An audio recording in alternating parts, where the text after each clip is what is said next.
Vote डालने के process पर और ईवीएम मशीन के वर्किंग मैकेनिज्म पर एक नजर हमको डालनी ही पड़ेगी। वोट डालने से पहले 3D एनिमेशन में इस बूथ के मैप को भी समझो। देखो, ये इस बूथ की मेन एंट्रेंस है। यहाँ से अंदर जाने के बाद सबसे पहले बैठे हैं ये 3 पोलिंग ऑफिसर्स। इन ऑफिसर्स के जस्ट सामने बैठा है ये प्रिसाइडिंग ऑफिसर। प्रिसाइडिंग ऑफिसर के पास में है ये वोटिंग कंपार्टमेंट और फाइनली ये है इस बूथ का एग्जिट गेट। पोलिंग बूथ के गेट में एंटर होने से पहले वहाँ खड़े सिक्योरिटी ऑफिसर्स अच्छे से आपकी चेकिंग करते हैं। तलाशी लेने के बाद आपको सबसे पहले पोलिंग ऑफिसर के पास भेजा जाता है। यहाँ पर आपकी वोटर ID और वोटर लिस्ट में आपका नाम क्रॉस चेक किया जाता है। इसके बाद आपको अगले पोलिंग ऑफिसर के पास जाने को कहा जाता है। ये officer election commission of India के दिए हुए रजिस्टर में आपके वोटर ID की पूरी डिटेल्स लिखेगा एंड आपकी डिटेल्स नोट करने के बाद उसी रजिस्टर में आपके सिग्नेचर भी करवाएगा। उसके बाद तीसरा पोलिंग ऑफिसर आपके लेफ्ट हैंड की पहली फिंगर पर कभी न मिटने वाली इंक लगा देगा और आपको एक स्लिप भी दे देगा। उसके बाद वो स्लिप लेकर आपको सामने बैठे हुए प्रिसाइडिंग ऑफिसर के पास जाने को बोलेगा। जैसे ही आप प्रिसाइडिंग ऑफिसर के पास पहुँचते हो तो आपकी फिंगर चेक करके आपसे स्लिप ले लेगा और बॉक्स में उस स्लिप को डाल देगा। वेरिफिकेशन के बाद प्रिसाइडिंग ऑफिसर खुद के सामने रखी हुई इस कंट्रोल यूनिट के बैलेट बटन को प्रेस करेगा,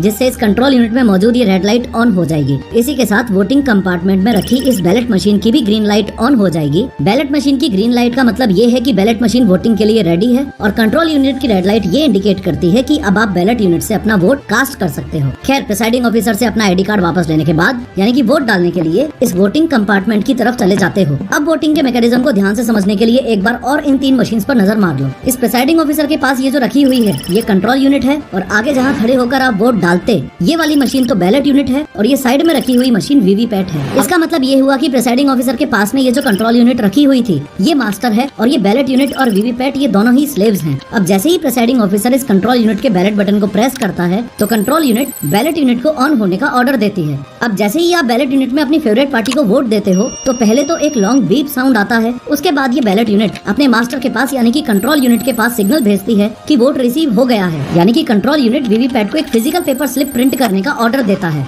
यही रीजन है कि बैलेट यूनिट में अपनी फेवरेट पार्टी को वोट देने के जस्ट बाद साइड में रखी हुई वीवीपैट मशीन आपको ये भी दिखा देती है कि आपने जिसको वोट दिया था उसकी पर्ची ये रही और इस नॉन डिजिटल डिस्प्ले पर वो पर्ची और उसके बाद इसी वीवीपैट के कंपार्टमेंट बॉक्स में ऑटोमेटिकली कट होकर वो पर्ची गिर जाती है। एनीवेज, वोट देने के बाद इस एग्जिट गेट से आप बाहर आ जाते हो। जो व्यक्ति आपको इस वीडियो में बोलते हुए दिखाई दिए वो सौरभ भारद्वाज हैं, जो कि आज दिल्ली गवर्नमेंट के हेल्थ मिनिस्टर हैं। इस वीडियो में सौरभ भारद्वाज ने दिल्ली असेंबली में और पूरे देश के सामने ये ओपनली क्लेम किया था कि EVM को हैक किया जा सकता है। बाय स्टेप पूरा प्रोसेस करके दिखाया और किसी एक पर्टिकुलर पार्टी को वोट करने के कुछ सीक्रेट कोड्स भी बताए कि वोटिंग करते वक्त बैलेटिंग यूनिट में अपने फेवरेट कैंडिडेट को वोट देने के जस्ट बाद अगर उस पर्टिकुलर पार्टी का सीक्रेट कोड आप एंटर कर देते हो तो उस मशीन में आगे आने वाले सभी वोट्स उस एक पर्टिकुलर पार्टी को ही जाएंगे, इरिस्पेक्टिव ऑफ द फैक्ट कि आगे आने वाले लोग किस कैंडिडेट को वोट कर रहे हैं और किसको नहीं। इस पूरे मामले का सबसे शॉकिंग पार्ट ये था कि सौरभ भारद्वाज ने जो कुछ करके बताया, फाइनल रिजल्ट जब मशीन में उस असेंबली में आया तो वो भी सौरभ भारद्वाज के हिसाब से ही था। अब सवाल सबसे बड़ा ये है कि अगर EVM हैक हो पा रही थी तो इलेक्शन कमीशन ऑफ इंडिया का इस पूरी सिचुएशन पर क्या रिस्पॉन्स था।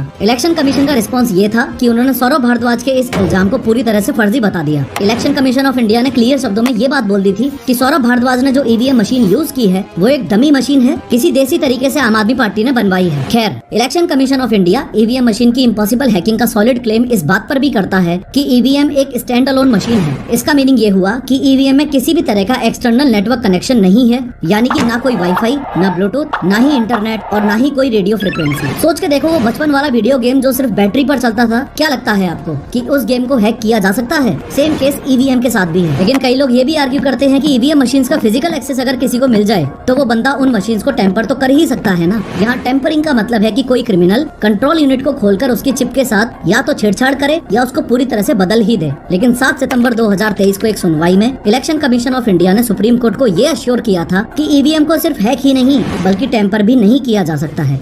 जिस EVM की हम इस वीडियो में बात कर रहे हैं वो इलेक्शन कमीशन ऑफ इंडिया द्वारा रेगुलेट की जाती है, इसलिए उसे ECI EVM कहते हैं। अब फिलहाल ये EVM मशीन्स बनाने की जिम्मेदारी 2 गवर्नमेंट कंपनीज के पास है, BEL यानी भारत इलेक्ट्रॉनिक्स लिमिटेड और ECIL यानी electronics corporation of India limited. Once EVM machines are ready then इन कंपनीज के सिक्योर्ड वेयर हाउसेज में उनको रखा जाता है। हाल ही में कई अपोजिशन पार्टीज ने ये सवाल उठाया है कि BEL भारत इलेक्ट्रॉनिक्स लिमिटेड यानी कि वो कंपनी जो EVM बनाने का काम कर रही है उसमें जो डायरेक्टर्स हैं वो लोग बीजेपी से जुड़े हुए हैं। लेकिन इलेक्शन कमीशन के मुताबिक इस बात में कोई दम नहीं है, क्योंकि नॉमिनेशन प्रोसेस शुरू होने से पहले किसी को ये नहीं पता होता कि कौन कैंडिडेट इलेक्शन में खड़ा होगा या फिर बैलेट यूनिट के डिस्प्ले में कैंडिडेट्स के नाम किस सीक्वेंस में आएंगे। इसलिए पहले ही किसी स्पेसिफिक कैंडिडेट के फेवर में ईवीएम को मैनिपुलेट करना टेक्निकली पॉसिबल है ही नहीं। इसके अलावा जब इन कंपनीज के सिक्योर्ड वेयर हाउसेज में ईवीएम मशीन्स को आगे भेजा जाता है तो एक नहीं बल्कि दो स्टेजेस पर एक प्रोसेस फॉलो किया जाता है, जिसे बोला जाता है रेंडमाइजेशन प्रोसेस। रेंडमाइजेशन का मतलब होता है कि कंप्यूटर की हेल्प से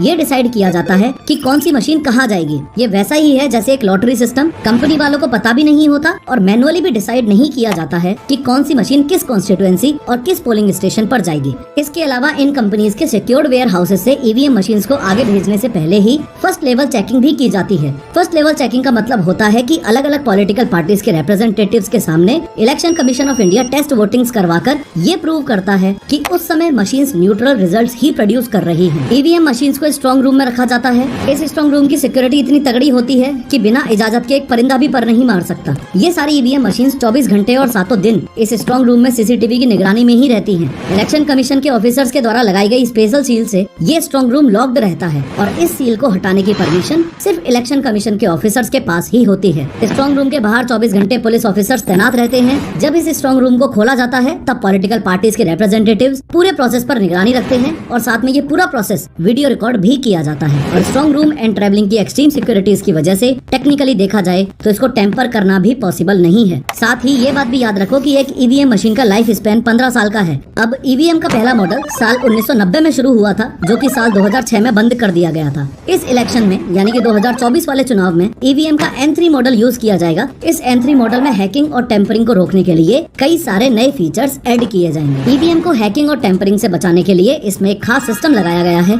UADM यानी कि अनऑथराइज्ड एक्सेस डिटेक्शन मॉड्यूल। इस सिक्योरिटी फीचर में ये एडवांसमेंट किया गया है कि अगर कोई कंट्रोल यूनिट को ओपन भी करेगा तो मशीन ऑटोमेटिकली डेड या डिसेबल हो जाएगी। ये बात भी ध्यान रखो कि ईवीएम की चिप वन टाइम प्रोग्रामेबल होती है, मतलब इसमें डेटा सिर्फ एक बार ही डाला जा सकता है। इसके अलावा जब आप बैलेट यूनिट का बटन प्रेस करते हो तो वो मैसेज एक कोड में कन्वर्ट होकर कंट्रोल यूनिट में जाता है। हर बार जब बटन दबाया जाता है तब एक नया अलग कोड जनरेट होता है। अलग अलग कोड जनरेट होने की वजह से इस कोड के पैटर्न को आइडेंटिफाई करना मुश्किल है। साथ ही इस सिस्टम में हर प्रेस्ड की रियल टाइम डेटा और टाइम स्टैंपिंग भी होती है। ईवीएम को एक जगह से दूसरी जगह ले जाते वक्त टेम्परिंग से बचाने के लिए उसमें ट्रैकिंग सॉफ्टवेयर भी लगाया गया है। इस सॉफ्टवेयर की मदद से ईवीएम की लोकेशन और मूवमेंट को कंटिन्यूअसली मॉनिटर किया जा सकता है, ताकि किसी भी तरह की छेड़छाड़ से इन सभी सिक्योरिटी एनहेंसमेंट्स ने मिलकर इलेक्शन कमीशन ऑफ इंडिया को इतना कॉन्फिडेंस दे दिया था कि साल 2017 में इलेक्शन कमीशन ने सभी पॉलिटिकल पार्टीज को ओपन चैलेंज दिया था। तो इलेक्शन कमीशन के चैलेंज को सिर्फ 2 ही पॉलिटिकल पार्टीज ने एक्सेप्ट किया था और इस चैलेंज के लिए रजिस्टर किया था। एक तो एनसीपी यानी नेशनलिस्ट कांग्रेस पार्टी और दूसरी CPIM यानी कि communist party of India Marxist. India में वोटिंग प्रोसेस को लेकर हाल ही में एक और पिटीशन डाली गई, जिसमें सुप्रीम कोर्ट से ये डिमांड की गई कि 100% वीवीपैट वेरिफिकेशन होना चाहिए। 100% वीवीपैट वेरिफिकेशन का सिंपल सा मीनिंग ये होता है कि वीवीपैट मशीन्स में जितनी भी स्लिप्स मौजूद हैं उन सभी की मैनुअल काउंटिंग की जाए और कंट्रोल यूनिट के साथ क्रॉस चेक किया जाए। सुप्रीम कोर्ट ने चुनाव से 3 दिन पहले ये कहते हुए इस प्ली को डिक्लाइन कर दिया कि जितना ज्यादा ह्यूमन इंटरवेंशन होगा एरर्स के चांसेस भी उतने ज्यादा ही होंगे। उसके अलावा सुप्रीम कोर्ट ने ये भी फटकार लगाई है कि सिस्टम पे भरोसा करना होगा, इसको टेक डाउन करने की कोशिश मत करो। देश का वोटिंग प्रोसेस हम वापस 60 साल पीछे खींचकर नहीं ले जा सकते। ईवीएम मशीन हैक हो सकती है या नहीं, कंक्लूजन ये है कि as a citizen of India ये बात आपको क्लियरली पता होनी चाहिए कि टेक्निकली ईवीएम मशीन को हैक करना या फिर उसको टेम्पर करना यानी कि उसके साथ छेड़छाड़ करना इम्पॉसिबल है। वो बात अलग है कि कोई अंदर का बंदा किसी स्टेज पर किसी पॉलिटिकल पार्टी के साथ मिला हुआ हो, उस केस में फिर भी कुछ हो सकता है। इसी चीज के बेसिस पर अपोजिशन पार्टीज ये ब्लेम करती हैं कि इलेक्शन कमीशन ऑफ इंडिया एक बाइस्ड ऑर्गेनाइजेशन बन चुकी है। हाल ही में इन अपोजिशन पार्टीज ने इस बात को हाईलाइट किया है कि इलेक्शन कमीशन एक सेलेक्टिव अप्रोच अपना रहा है, यानी कि एक पर्टिकुलर पार्टी को फेवर कर रहा है।